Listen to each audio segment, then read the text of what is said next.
What is up? This is Kyle with Free Speech Geek. This video is just a quick snippet from our latest podcast, FSG Weekly. If you like this video, be sure to give it a like and be sure to visit freespeechgeek.com for the latest con news. Now let's get into this.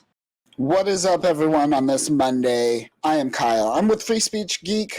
We are here to talk about things and stuff and such. I'm with Adam. I'm with Stephan. As a Gundam fan, we've recently had to kind of cope with this because of the Amuro voice actor, Toru. Yes. I can't pronounce the last name, F but for Toru. Yeah. You know, there was some controversy around him recently, and you know, we recently had to have that cognitive dissonance about who he is as a person versus what he's done for the Gundam franchise over the last 45 years. Now, I'm a big proponent of the old saying, never meet your heroes. They're always going to let you down, right? And that goes from like the most legendary creators like George Lucas down to, you know, guys on YouTube like you and me. Like, I feel like I will disappoint you if you ever meet me in person. But you know, I think that to your point, Kyle, you mentioned things that are like pretty egregious. Like, we're not just talking about having a difference of opinion, voting a different way, or even actively hating you. Like, I have people that I look up to that actively hate me individually as a person, and I still don't fault them for that. Like, there's, you know, we have differences that can't be reconciled. But to your point, you know, when you reach a certain element of like criminality or victimization of people that can't defend themselves, such as children, animals, that type of thing, then you kind of cross a little bit of a line. I think we could still appreciate the work that they've done, but maybe you don't necessarily idolize the person. Yeah, good thoughts. You know, it's very interesting because, you know, being on social media, kind of like what you were getting at about like don't meet your heroes. Yeah, you start seeing everybody online and their personalities that are making content, whether they're celebrities or video game developers. And then sometimes we'll hear about something they've done or said. And that's the thing, though. It's almost like integrated with social media, because what would happen even to me is some artist would be called out for something they've done that's wrong, and then everyone would group up. And so since that time, like I feel like the internet taught me how to be super progressive, but almost too progressive, like militantly progressive, to where I had to like kind of scale back and really think about, okay, am I just blindly following what people are saying online? And it got to a point where I realized, okay, I'm maybe just hating on things too much. And part of that is when there's something you like, an IP media property, someone has to come in and attach, oh, but did you know this person did this? Or did you? And then it's like over time, it's like, okay, I just need to not worry and not care about that. Not that I'm trying to dismiss maybe a negative outcome derived from those person's actions, but just in the grand scheme of things, like where I am right here in life.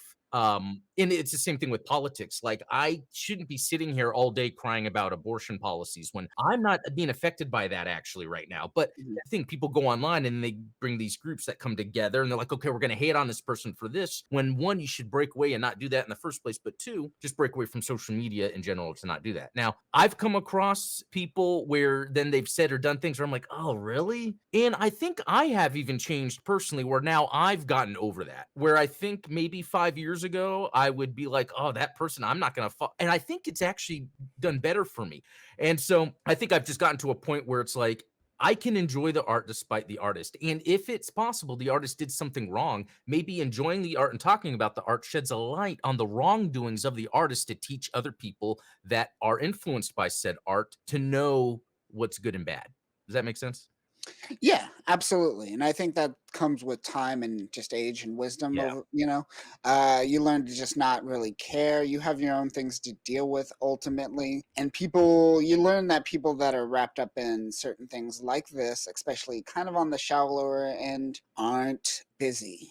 And that's the key right there. Exactly. Not busy. Idle hands are the devil's playground. And then there's that Schadenfreude, I think you pronounced it, where it's you enjoy when people go through things that work against them. And Stephan, you were saying how like there's someone that hates you and you don't even know why, but you look up to them. There was this recent video game journalist that had formed another journalism company, and then people left there and then complained about this guy. And it was interesting what from that they were saying how he would always like complain about people that he can't stand that hate him. And it was interesting that over time they talked to that person and that was like, well, I don't even know who he is. Because I think a lot of times there's that parasocial aspect that comes with an artist Oh, what for they're sure. creating, and and we all get caught up in it. But here's an interesting twist that I've noticed. You encounter the you must like this thing because of what they're associated with. Oh, no. Because Is there an Kidding me, right? example? what's that? Is there an example of that recently? So I think that there's a few examples, and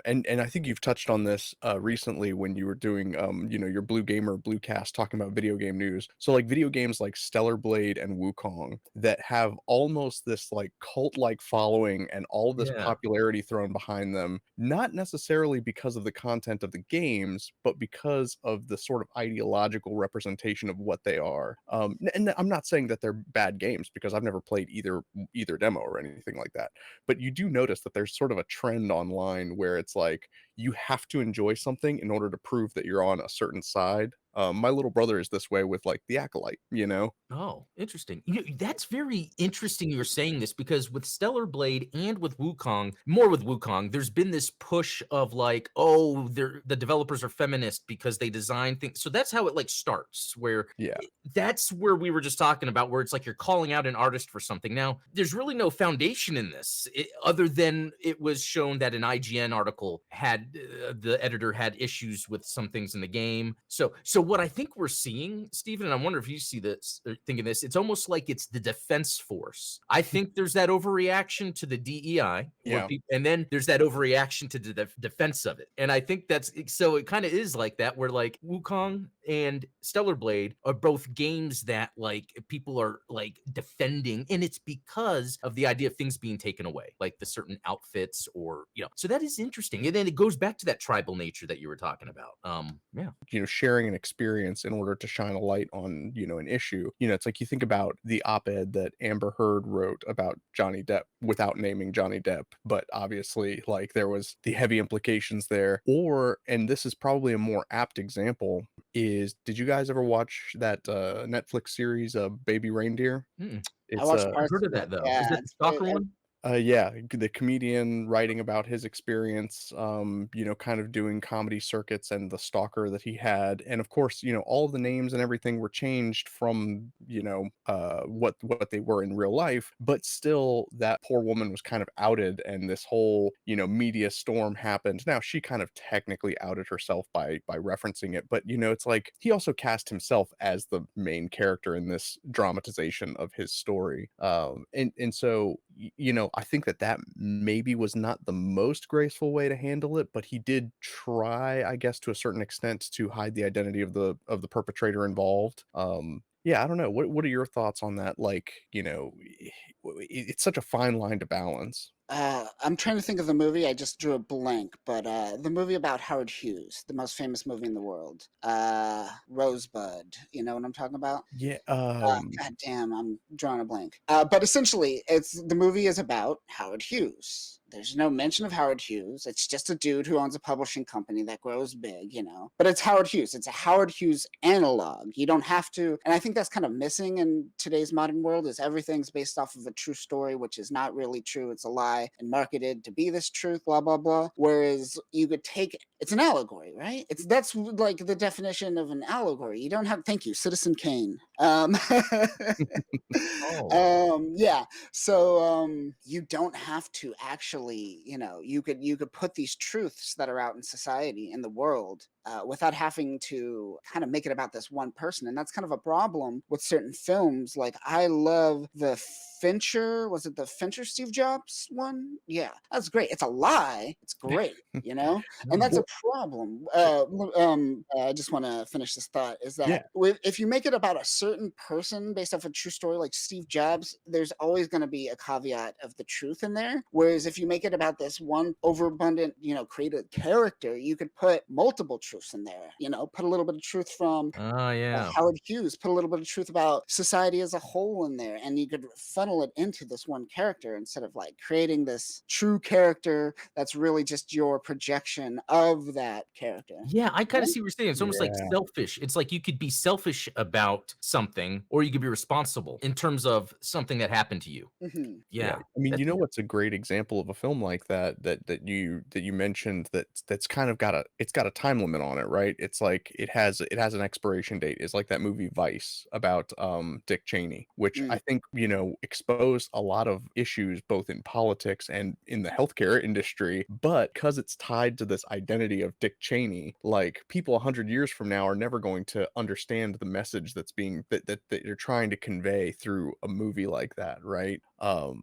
And so Interesting. it's there's that old saying where it's like, stupid people talk about other people, smart people talk about current events, but then the wisest people talk about ideas.